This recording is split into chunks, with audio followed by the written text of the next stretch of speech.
تو نے اپنے گھر بلایا میں تو اس قابل نہ تھا، مدتوں کی پیاس کو سیراب تو نے کر دیا،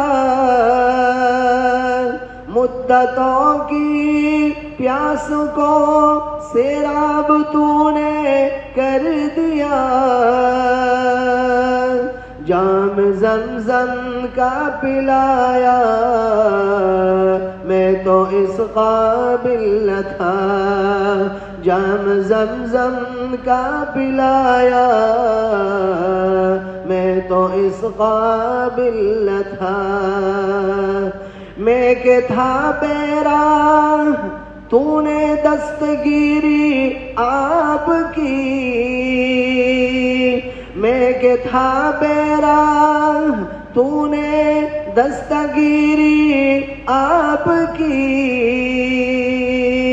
اپنا دیوانہ بنایا میں تو اس قابل نہ تھا، شکر ہے تیرا خدایا میں تو اس قابل نہ تھا، تو نے اپنے گھر بلایا میں تو اس قابل نہ تھا، بارگاہ سید الکونین میں آ کر نفیس، بارگاہ سید الکونین میں آ کر نفیس، سوچتا ہوں کیسے آیا میں تو اس قابل نہ تھا، سوچتا ہوں کیسے آیا میں تو اس قابل نہ تھا، شکر ہے تیرا خدایا میں تو اس قابل نہ تھا، تو نے اپنے گھر بلایا میں تو اس قابل نہ تھا۔ آج عید الفطر کا مبارک دن ہے، یہ اتنا بڑا دن ہے جس کو اللہ نے مہمان نوازی کے طور پر مسلمانوں کو نصیب فرمایا ہے۔ یہی وجہ ہے فقہا نے لکھا ہے کہ اس دن میں اگر کوئی روزہ رکھنا چاہے تو روزہ رکھنے کی اجازت نہیں ہے، کیونکہ یہ اللہ تعالیٰ کی طرف سے مہمانی ہے، اور اس دن میں کوئی روزہ رکھنا بھی چاہے تو اس کا روزہ اللہ کے ہاں قابل قبول ہی نہیں ہوگا، اور یہ دن خوشی کا دن ہے۔ احادیث مبارکہ میں یہ مضمون موجود ہے، اللہ رب العزت جب عید الفطر کا دن ہوتا ہے فرشتوں کو زمین پر اتارتے ہیں، اور وہ فرشتے چوک چوراہوں پہ، گلی کوچوں میں، سڑکوں میں دائیں بائیں پھیل جاتے ہیں اور اعلان کر رہے ہوتے ہیں، اے امت محمدیہ آگے بڑھتے چلے جاؤ، عیدگاہ کی طرف چلتے چلے جاؤ۔ جب عیدگاہ میں پہنچ کر کے نماز کا وقت آتا ہے تو اللہ رب العزت فرشتوں سے سوال کرتے ہیں، گویا کہ اس وقت اللہ پاک فرشتوں سے پوچھ رہے ہوں گے کہ اے میرے فرشتوں یہ بتاؤ اس مزدور کی کیا مزدوری ہے جو اپنی مزدوری پوری کر لے، اس مزدور کی کیا مزدوری ہے، اس کی کیا اجرت ہے کہ جو اپنی مزدوری پوری کر لے۔ فرشتے عرض کرتے ہیں، اے اللہ اس مزدور کی مزدوری اور اجرت یہ ہے اور اس کا بدلہ یہ ہے کہ اس کو پورا عوض دے دیا جائے، جو مزدوری بنتی ہے وہ پوری دے دی جائے۔ اس موقع پہ اللہ پاک فرماتے ہیں فرشتوں کے سامنے، وَعِزَّتِي وَجَلَالِي، مجھے اپنی عزت کی قسم، مجھے اپنے جلال کی قسم، اے فرشتوں تم سب کے سب گواہ رہنا، میرے ان بندوں نے میرے حکم کو پورا کیا، پورا مہینہ رمضان کے روزے رکھے اور تراویح کا اہتمام کیا، اے سارے فرشتوں تم گواہ رہنا، میں نے ان سب کی بخشش فرما دی ہے۔ اللہ اکبر. آپ اندازہ کریں کتنی بڑی سعادت، کتنا بڑا ہماری خوش قسمتی اور ہمارے نصیب کہ اس وقت ہمارے لیے اللہ کی طرف سے بخشش کا اعلان ہو رہا ہے، مغفرت کا اعلان ہو رہا ہے، اللہ کی رضامندی کا اعلان ہو رہا ہے. یہ تو اللہ پاک فرشتوں کے سامنے ان کو گواہ بنا کے کہتے ہیں. اسی حدیث میں ہے اس کے فوراً بعد اللہ پاک اپنے بندوں کی طرف متوجہ ہو جاتے ہیں.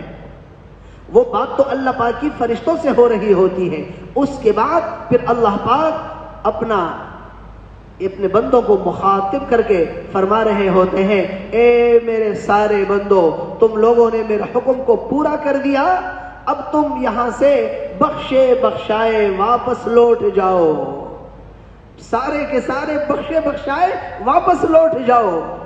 گناہوں کا کیا ہوگا؟ فرماتے اللہ پاک، میں نے تمہارے گناہوں کو صرف معاف نہیں کیا بلکہ تمہارے گناہوں کو معاف بھی کر دیا اور تمہارے گناہوں کو نیکیوں میں بھی بدل دیا. اللہ اکبر، اللہ اکبر. کیا خوشی کا دن ہے، کیا سعادت کا دن ہے. یا ربنا لک الحمد. ہم یہ اللہ تعالی شکر کرتے ہیں کہ آپ نے یہ دن ہمیں نصیب فرمایا.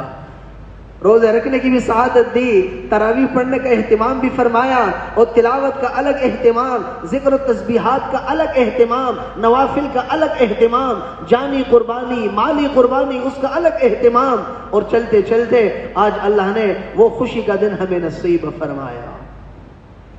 اس لیے فرمایا خوشی خوشی گھروں کو واپس بخشے بخشائے لوٹ جاؤ. تو آج خوشی کا دن ہے، آج محبت کا دن ہے، آج مبارکباد کا دن ہے.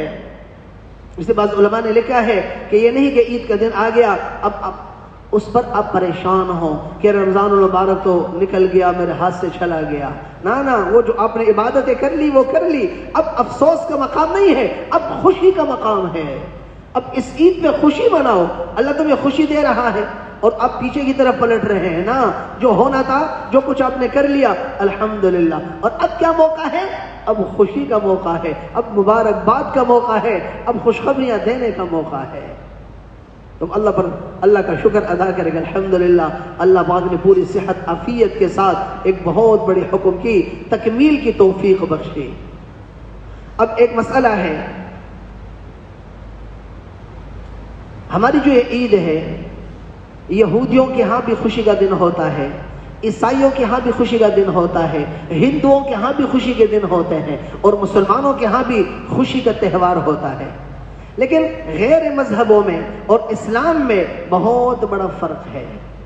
ان کی جو خوشی ہوتی ہے، ان کو جو خوشی کا دن ہوتا ہے، ان کا جو تہوار ہوتا ہے، وہ کسی خاص دن سے، کسی خاص واقعے کے ساتھ اس کی نسبت ہوتی ہے. لیکن مسلمانوں کے لیے جو اللہ نے یہ 2 دن خوشی کے رکھے ہیں پورے سال میں، یہ کسی خاص واقعے کے ساتھ منسلک نہیں ہے، بلکہ یہ بہت بڑے حکم کو پورا کرنے کے بعد اللہ ہمیں خوشی دے رہے ہیں. یہودی 25 دسمبر کو اپنا خوشی کا دن مناتے ہیں، کرسمس مناتے ہیں کہ اس دن ان کے پیغمبر کی ولادت کا دن ہے. اب دیکھو، ولادت کے دن کے ساتھ اس کو جوڑ دیا، عیسائیوں کا ولادت کے دن کے ساتھ اس کو جوڑ دیا. وہ دن آیا اور خوشی منائی اور معاملہ ختم ہو گیا. موسیٰ علیہ السلام کی اللہ پاک نے فرعون کے مقابلے میں ان کو نجات عطا فرمائی، وہ سمندر سے بعافیت پار ہو گئے. وہ اس دن کو خوشی کا دن مناتے ہیں. ہندوؤں کے اپنے ایام ہوں گے، لیکن وہ کسی خاص دن اور واقعے سے منسلک ہوتا ہے. لیکن جہاں مسلمانوں کی باری آئی، اللہ پاک نے ایک بڑا حکم پورا کرنے کی توفیق دی. اب بڑے حکم کے پورا کرنے کے خوشی میں اللہ پاک نے ہمیں عید کی مسرت نصیب فرمائی ہے. تو یہ کسی واقعے کے ساتھ منسلک نہیں، بلکہ ایک بہت بڑے عبادت کو پورا کرنے کے بعد اللہ پاک خوشی دے رہے ہیں.